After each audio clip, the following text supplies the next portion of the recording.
Farkash here once again with the Oyster Bay Railroad Museum. We do hope you've been enjoying these little videos that we've been posting. This particular video is going to be of our historic presidential railroad station. And why do we call it that? Because this building is the home train station of the 26th President of the United States, Theodore Roosevelt. The original building was built in 1889.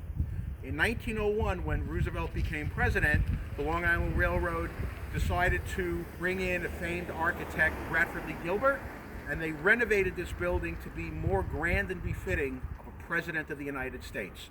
Theodore Roosevelt, many times, left from this train station, came into this train station. Kings, queens, dignitaries came and visited President Roosevelt right here in Oyster Bay, and they came into this train station. The wall behind me that you see is what we call the West Wall. We've had that building restored on this wall specifically to show off what has been done.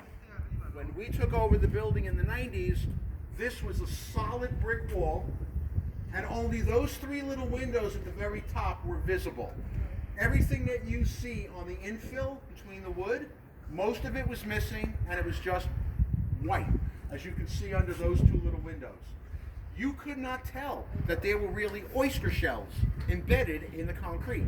That's the original design from 1901. The building opened up in 1902 to great fanfare. We're restoring this building to approximately 1902 standards. There were 5 ways of getting in this building, and the main entranceway here on the west wall, you can see, is a beautifully detailed wooden door, side lights, leaded diamond glass transoms and side windows. The windows are double hung windows, again with beautiful leaded glass transoms.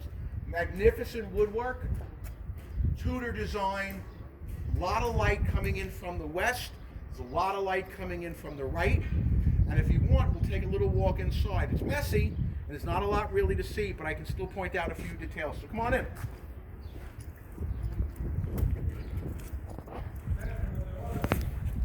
Now, you're coming in the west wall.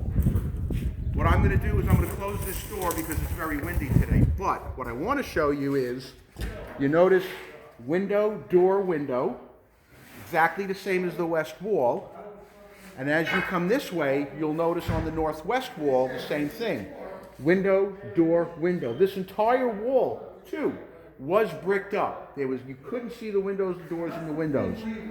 Our crew right now, our restoration crew, is busy putting in a brand new bluestone sill for the main doorway. We have 2 doors that still need to be installed. As you see, they're beautifully crafted units that are actually right here behind me.